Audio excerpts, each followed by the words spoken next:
las ranas, por supuesto, no eran profesionales. Pero él por las noches se embarcaba en su bote de aire y cazaba ranas. Financieramente le iba muy bien cazando ranas en los pantanos de la Florida y me contó una historia que nunca la olvidaré. Me dijo que antes de ser un creyente no solo cazaba ranas, sino que también cazaba cocodrilos, lo cual era ilegal. Pero la piel de cocodrilo en el mercado negro le significaba mucho más dinero que las ranas. Me dijo que nunca disparaba a los cocodrilos. Para atraparlos, llevaba en su bote una potente linterna, con la cual enfocaba directamente los ojos del cocodrilo, y se acercaba al animal que estaba encandilado por la luz. En el bote tenía también un gran martillo, un pesado mazo, con el cual golpeaba con toda su fuerza justo entre los ojos del cocodrilo. No usaba armas de fuego porque el disparo podía ser escuchado por los guardas forestales. Por eso utilizaba el método del mazazo entre los ojos del cocodrilo. Quiero decirle que este diácono no era muy grande, era más bien pequeño, delgado pero musculoso. Y me dijo que un día vio el más grande cocodrilo que haya visto en su vida, y que le pagarían un magnífico precio por él.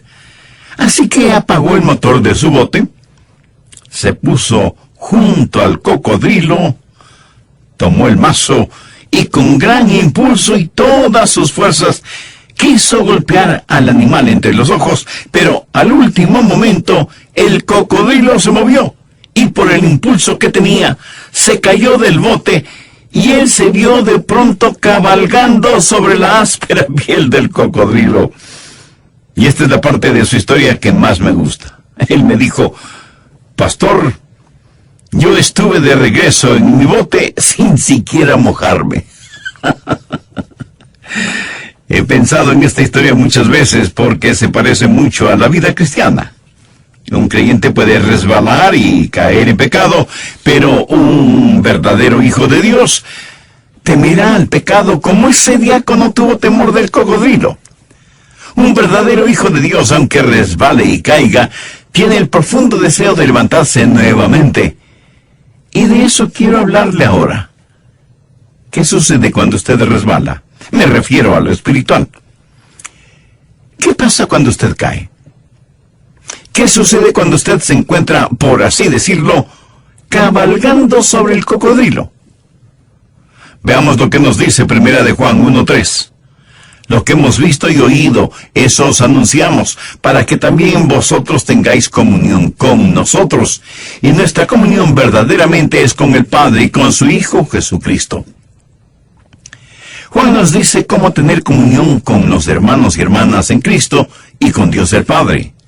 Y en el verso 4 añade: estas cosas os escribimos para que vuestro gozo sea cumplido. La manera de tener gozo total es teniendo comunión con Dios y con los hermanos y hermanas en Cristo. Y vean lo que dicen los versos del 5 al 7. Este es el mensaje que hemos oído de Él y os anunciamos: Dios es luz, y no hay ningunas tinieblas en Él. Si decimos que tenemos comunión con Él y andamos en tinieblas, mentimos y no practicamos la verdad. Pero si andamos en luz como Él está en luz, tenemos comunión unos con otros, y la sangre de Jesucristo, su Hijo, nos limpia de todo pecado. Mi amigo, la fórmula para la comunión es una vida limpia. Vea lo que dicen los versos del 8 al 10. Si decimos que no tenemos pecado, nos engañamos a nosotros mismos y la verdad no está en nosotros. Si confesamos nuestros pecados, Él es fiel y justo para perdonar nuestros pecados y limpiarnos de toda maldad. Si decimos que no hemos pecado, le hacemos a Él mentiroso, y su palabra no está en nosotros. La vida es corta, la muerte es segura, el pecado es la maldición, Cristo es la cura. Todos sabemos eso. Sabemos lo que es el pecado, la cosa más devastadora del mundo. Pero, ¿cómo enfrentar específicamente al pecado? Primero tiene que entender que el pecado es eso. Pecado. Dios perdona el pecado. Dios no perdona los errores. Y no estoy diciendo que Dios no le juzga por sus errores, especialmente cuando esos errores conducen al pecado o son en sí mismo pecado. Pero si usted llama a sus pecados errores, entonces nunca los enfrentará. Necesitamos llamar al pecado, pecado. Hay personas a quienes les enseñaron que el hombre es solo el resultado de fuerzas ciegas, que todo simplemente sucedió, que nada más nada da como resultado todo, y que todos estamos aquí como consecuencia de esa fuerza ciega. Bueno, si usted cree eso, entonces usted no cree en el pecado. ¿Usted cree que lo que llamamos pecado es solo un incidente o un accidente o simplemente un estorbo en el camino del hombre que dice que está progresando? Algunos enseñan que salimos de una especie de caldo primitivo, pero que estamos en un camino ascendente. Pero no estamos progresando ni como raza ni como ninguna otra cosa. El hombre comenzó en perfección, hecho a la imagen de Dios. Y es el pecado el que ha arruinado a la raza humana. Pero si usted no entiende el pecado por lo que es, si no ve el pecado como una afrenta ante un Dios santo, si usted llama al pecado cualquier otro nombre, malfunción, error o enfermedad, si usted dice que el hombre está enfermo pero no es malvado, que es débil pero no impío, que está contaminado, pero no es pecador. Si dice todas estas cosas, entonces nunca enfrentará el pecado como debería hacerlo. Y por lo tanto, nunca tendrá comunión con Dios. Verá, el problema con nuestra moderna sociedad es que todos tenemos la carga de la culpa, sin tener un sentido del pecado. La carga de culpabilidad está ahí, y se muestra de varias maneras. Pero muchos de nosotros no nos vemos como pecadores que necesitan ser perdonados. Más bien nos vemos como personas que cometemos errores que necesitan ser corregidos. Así que tratamos de corregirnos nosotros mismos y de alguna manera compensar por el problema o sentir conmiseración sin ser limpiados ni ser perdonados. ¿Cuál es la fórmula de la comunión con Dios? Le puedo asegurar que no es la fórmula que el mundo tiene, porque el mundo tiene diferentes ideas al respecto. Los evolucionistas creen que el hombre está en un camino ascendente hacia la perfección, y que el tiempo se encargará de ello. El problema con esta manera de pensar es que mientras más avanza la sociedad, más profundo nos hundimos. Y si usted cree que King Kong es su primo, está en su pleno derecho de creerlo. Además, usted conoce a sus ancestros mejor que yo. Yo no creo eso. Es más, rechazo con todo mi ser esta clase de mitología simiesca. Los evolucionistas nunca ven el pecado por lo que es. Y luego tenemos los educadores. Dicen que la educación se va a encargar del asunto del pecado. Bueno, si eso es verdad, entonces debemos pensar que la gente que tiene mayores conocimientos será la menos pecadora. Bueno, aplique eso a la Alemania nazi. Probablemente ninguna nación en el mundo ha tenido el nivel de educación superior que tuvo Alemania cuando Hitler llegó al poder. Cuando estuve en la universidad tomé un curso en filosofía, y mi profesor de filosofía, a quien admiraba, también me enseñó griego. Y me decía, este es un hombre que tiene su mente llena de conocimientos. Un día este hombre se fue a un lugar solitario, cubrió el suelo con varios periódicos, puso un revólver sobre su sien y se quitó la vida. Filósofo, políglota, conocedor de lenguas bíblicas, sabía muchísimo. Pero para él la educación no fue la respuesta. Y los científicos nos dicen que el problema del hombre está en sus genes defectuosos. Que si de alguna manera pudiéramos ser genéticamente diseñados, podríamos resolver el problema del pecado. Si pudiéramos unir en matrimonio a Superman con la mujer biónica, entonces tal vez resolveríamos el problema del pecado. Pero todos aquellos que son superdotados, o los más atractivos o atractivas, o los que son fuertes físicamente, o los que son más ágiles o más veloces, ellos siguen teniendo el problema del pecado. Los sociólogos nos dicen que el problema es del medio ambiente. Si eso es verdad, entonces ¿por qué aquellos que disfrutan del mejor medio ambiente no han podido eliminar el problema del pecado?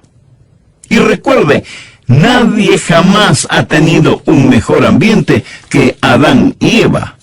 Y sin embargo, pecaron. Permítame darle unos versículos que muestran cómo Dios maneja su pecado cuando usted es salvado. Hebreos 8:12 dice: y nunca más me acordaré de sus pecados y de sus iniquidades. Piensa en eso. Sus pecados, sus iniquidades, no serán recordados por Dios. Y en Isaías 43:25, Dios dice: Yo soy el que borro tus rebeliones por amor de mí mismo, y no me acordaré de tus pecados. Una y otra vez Dios dice que no se acordará de nuestros pecados, que los pondrá en la tumba de su olvido. Si usted es salvo, Dios le ha perdonado sus pecados, todos sus pecados, por toda la eternidad. Ahora, eso no significa de ninguna manera que Dios olvida intelectualmente. Dios, por ser Dios, jamás puede aprender algo, así como tampoco jamás puede olvidar algo, porque Él lo sabe todo y nada escapa a su conocimiento. Cuando Dios dice que olvidará nuestros pecados, no significa que no los recordará intelectualmente. En ese sentido de la palabra, Dios no puede olvidar nada. Si pudiera, tendría que cambiar. Y Dios es un Dios que no cambia. Ahora escúcheme. Dios los recuerda como pecados perdonados. Y por lo tanto, lo que Dios ha olvidado como pecado, yo puedo olvidarlo como pecado. Aunque puedo recordar mi pecado intelectualmente.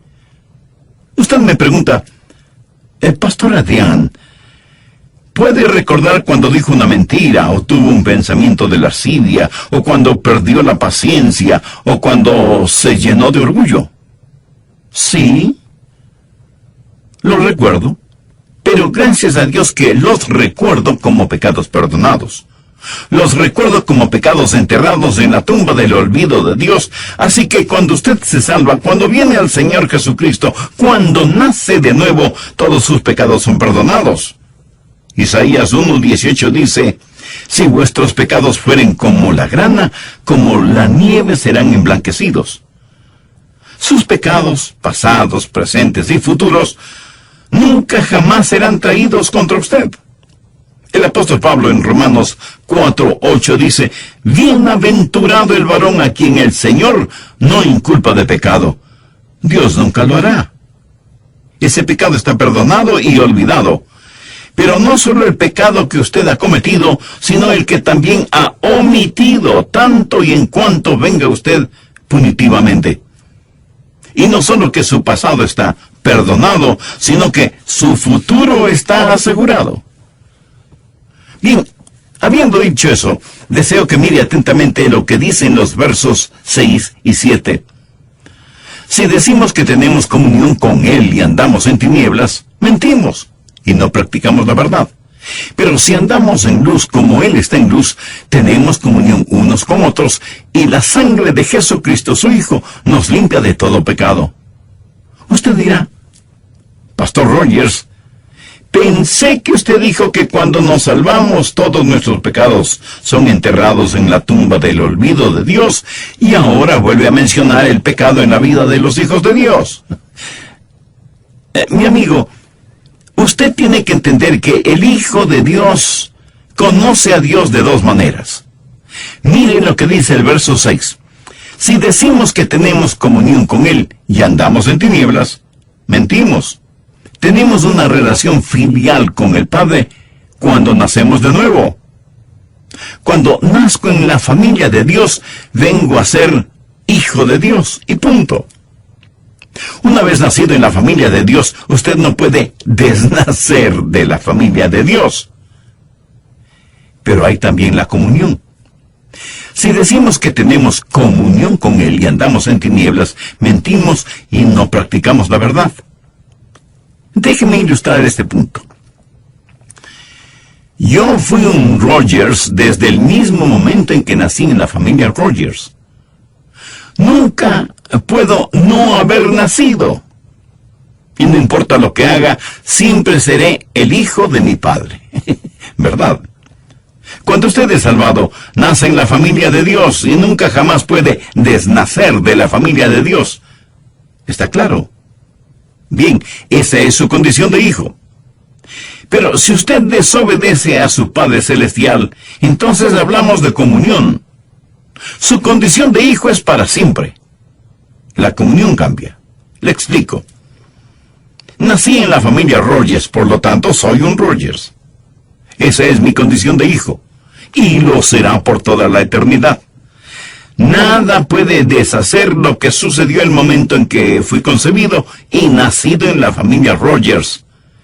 Ese es un hecho eterno, y nunca puede ser cambiado. Pero hubo un momento cuando mi papá me dijo que cortara el césped y yo no lo corté. O me pidió que limpiara el garaje y yo no lo hice. O me ordenó que hiciera esto o aquello y yo no le hice caso. Entonces la comunión cambia.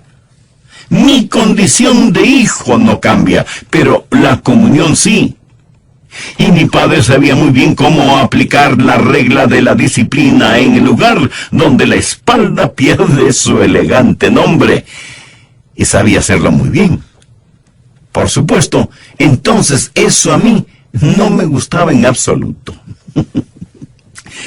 La Biblia dice en Hebreos 12:11, es verdad que ninguna disciplina al presente parece ser causa de gozo, sino de tristeza, pero después da fruto apacible de justicia a los que en ella son ejercitados.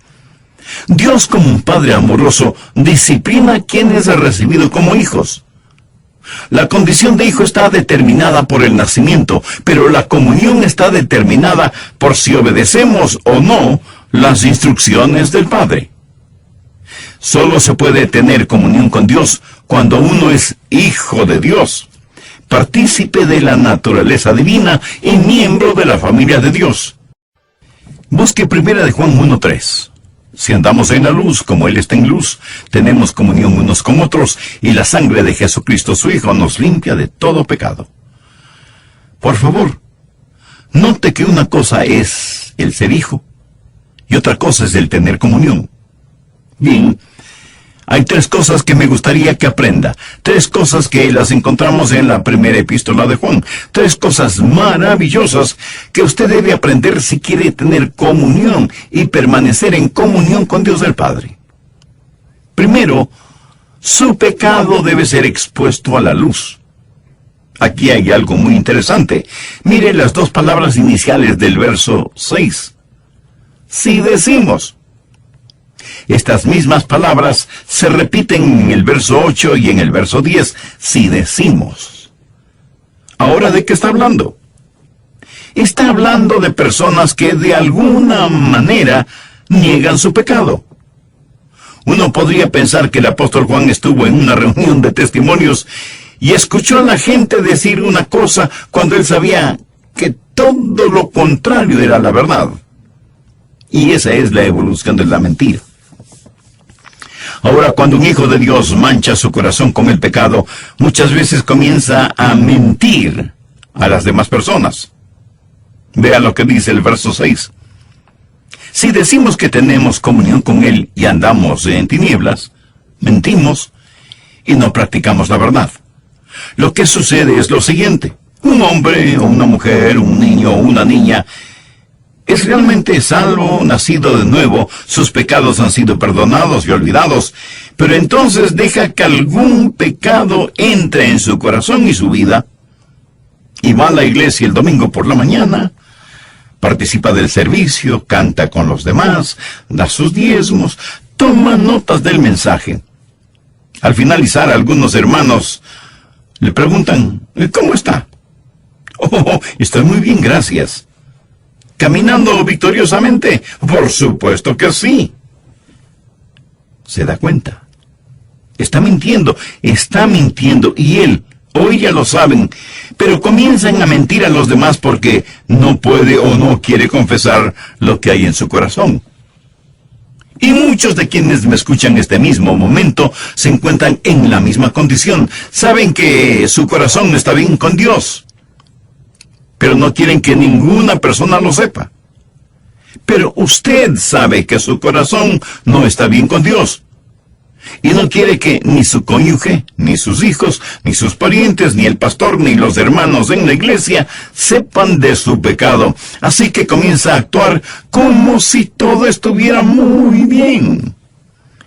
Y seguramente estoy poniendo el dedo sobre la llaga este mismo instante, sobre la vida de muchos de nuestros oyentes. Así que primero comenzamos a mentir a los demás. Ahora mire el verso 8. Si decimos que no tenemos pecado, nos engañamos a nosotros mismos. Si usted dice una mentira repetidamente, va a comenzar a creerla. Va a empezar a decir, está bien, estoy en lo correcto. Y va a empezar a razonar su pecado y a engañarse a usted mismo. Se vuelve un esquizofrénico espiritual. Se miente a usted mismo. Y en verdad ese es el camino hacia la depresión y la fatiga mental. Pero aún no hemos terminado. Veamos el verso 10. Si decimos que no tenemos pecado, le hacemos a él mentiroso y su palabra no está en nosotros. O sea, terminamos en controversia con Dios. Y lo que es peor, terminamos mintiendo a Dios, o al menos creyendo que podemos mentir a Dios. Lo que necesitamos hacer es exponer el pecado a la luz. Y eso es lo que quiero que usted haga. Usted dirá, pastor, ¿está tratando de hacerme sentir mal? No, de ninguna manera. Estoy tratando de mostrarle cómo tener comunión con Dios. Estoy tratando de que usted, después de escuchar este programa, pueda decir, estoy totalmente, absolutamente limpio, tengo comunión con Dios y con los demás. Pero el pecado tiene que ser expuesto a la luz. Si andamos en luz, como Él está en luz, tenemos comunión unos con otros. ¿Qué es lo que hace la luz? La luz simplemente revela lo que está mal. Mientras más acerca un objeto a una luz brillante, más visibles serán las imperfecciones de ese objeto. Si quiere saber si hay pecado en su vida y en su corazón, expóngase a la luz, dígale al Espíritu Santo de Dios, examíname, oh Dios, y conoce mi corazón, pruébame y conoce mis pensamientos, y ve si hay en mí camino de perversidad. Abra su corazón a la luz de Dios ahora mismo. Preséntese a Dios. No tiene que hacer una morbosa introspección de usted mismo. Sencillamente pídale a Dios que le revele su pecado, porque si andamos en luz como Él está en luz, tenemos comunión unos con otros. Ahora usted necesita aprender la diferencia entre la convicción del Espíritu Santo y la acusación de Satanás. Esto es clave porque si usted no entiende este punto, va a perder algo muy, muy importante. El Espíritu Santo le convence a usted de su pecado. El diablo le acusa de su pecado. En esto hay una enorme diferencia. ¿Cómo el Espíritu Santo le convence de pecado? Cuando usted abre su vida a la luz, cuando usted dice, aquí estoy, Señor, examíname. Primero el Espíritu Santo le convencerá de su pecado legítimamente.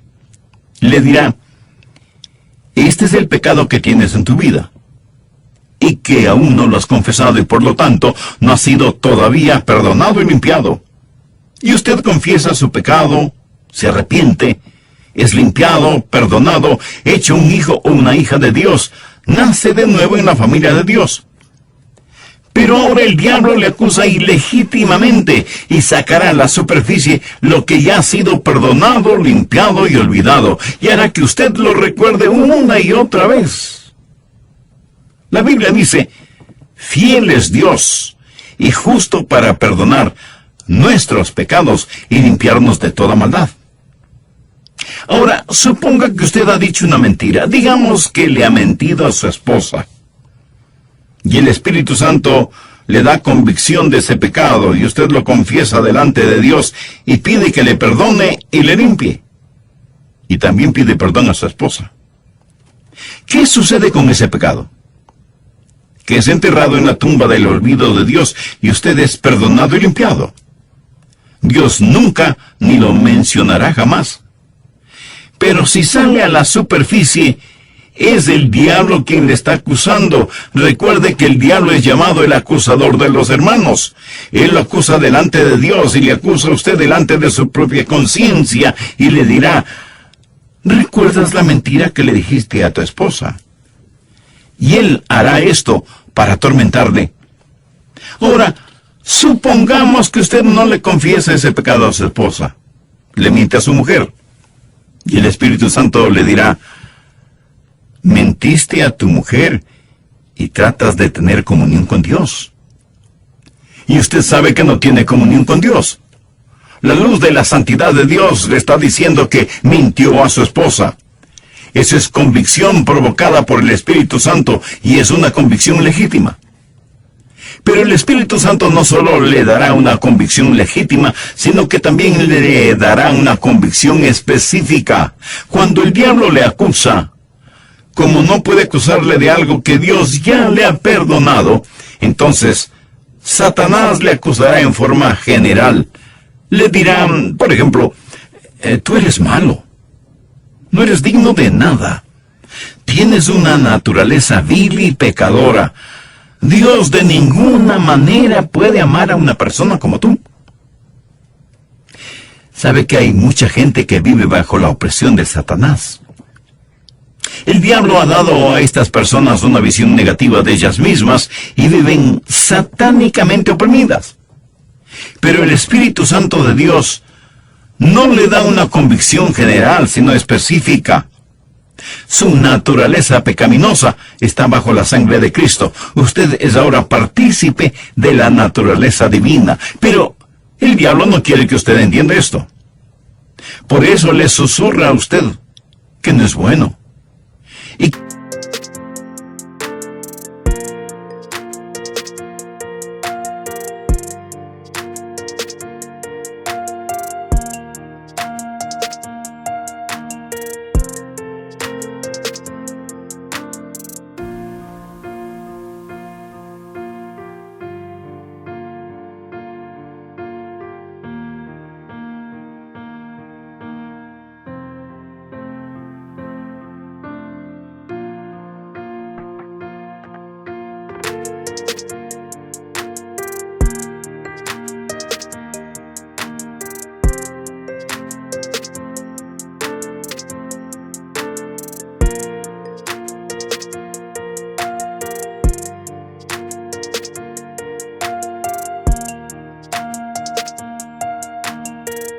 quiere que usted se sienta mal espiritual y físicamente.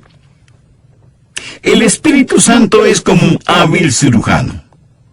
Pone su mano donde duele, empuja, y usted dice, eso duele.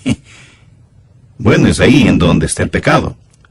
Y el Espíritu Santo lo identifica por nombre. No trate de enfrentar sus pecados diciéndole a Dios, Dios, si he pecado, perdóname. Ese es un pedido inútil. Usted tiene que decir, Dios, he mentido, o he sido cruel, o he sido deshonesto, o miré con deleite algo que no debía mirar, Señor. He adulterado, o he robado, o deshonré a alguien, perdóname. ¿Lo entiende? Usted nombre específicamente su o sus pecados para que le sean perdonados, porque de esa manera trabaja la convicción del Espíritu Santo. Ahora tampoco es cuestión de que usted vaya por ahí diciendo, Oh, debo de ser culpable de algo. Señor, perdóname mis pecados, cualesquiera que sean. Yo no los recuerdo, pero me siento terrible espiritualmente. Es el diablo el que le está haciendo sentir mal. El Espíritu Santo le dará convicción solo de pecados que no han sido confesados. Le dirá exactamente cuáles son, los identificará por nombre, lugar y fecha, y de esa manera ustedes sabrán de lo que ha sido perdonado y limpiado.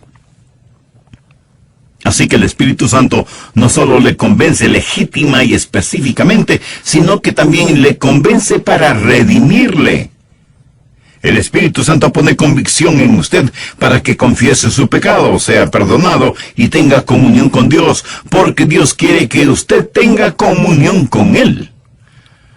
Cuando Dios le trata a usted como a hijo, es porque quiere restaurarle a la comunión. Se quebranta el corazón de Dios cuando la comunión se rompe. Y Él le dirá exactamente lo que usted ha hecho, y por medio de su Santo Espíritu le convencerá para redimirle, mientras que Satanás siempre tratará de acusarle para destruirle. Dios quiere traerle a la confesión precursora del perdón y la comunión, mientras que el diablo quiere acusarle para que en desesperación usted se aleje de Dios. Así que solo abra su corazón al Espíritu Santo de Dios. Ese pecado que tiene debe ser expuesto a la luz. Pero, ¿qué hacer una vez que el Espíritu Santo en forma legítima, específica y redentora revela cuál es el problema? Bueno, primero debe ser expuesto a la luz. Segundo, debe ser expresado al Señor. Miremos una vez más el verso 9. Si confesamos nuestros pecados, Él es fiel y justo para perdonar nuestros pecados y limpiarnos de toda maldad. Usted debe confesar su pecado. A lo mejor usted me pregunta, pastor, ¿cómo confieso mi pecado? En el idioma original, la palabra confesar significa estar de acuerdo, decir la misma cosa.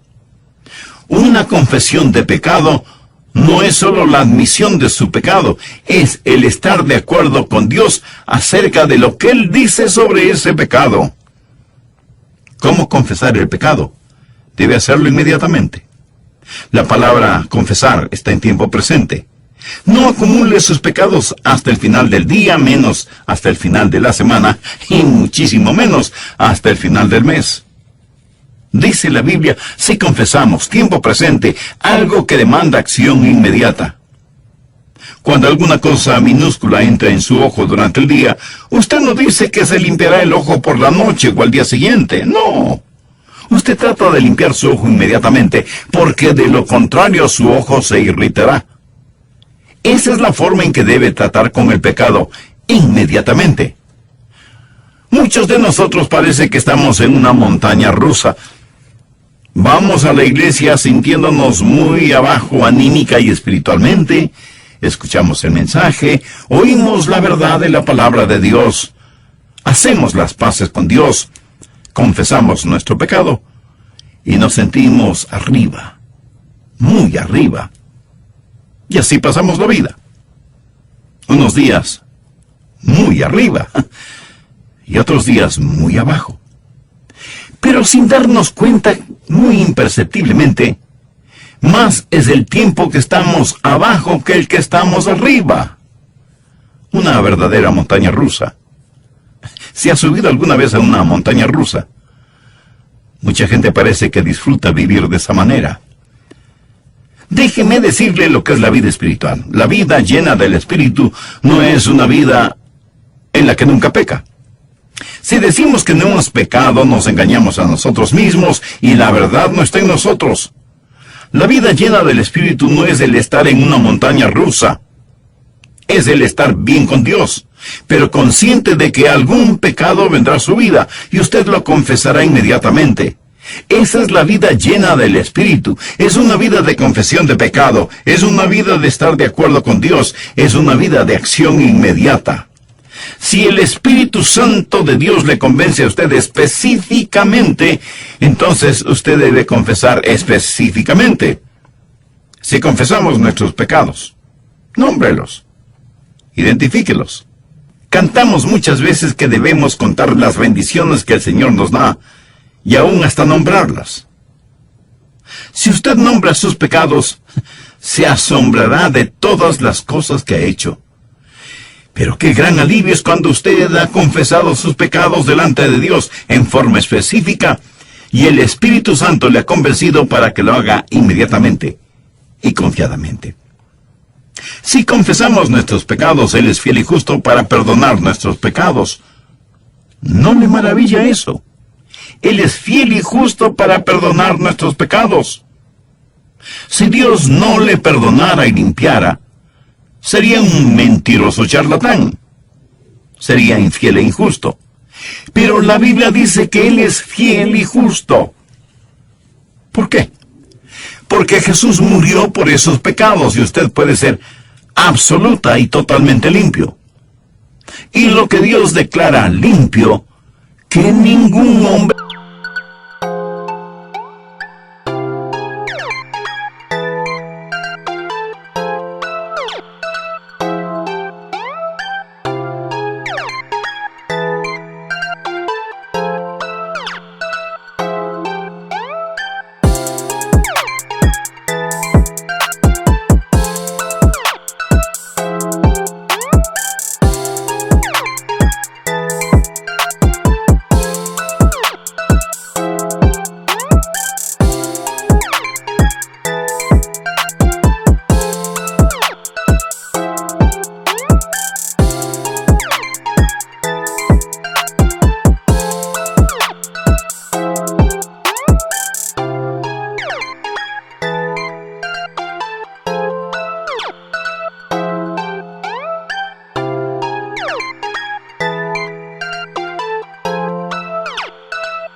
se atreva a llamarlo sucio.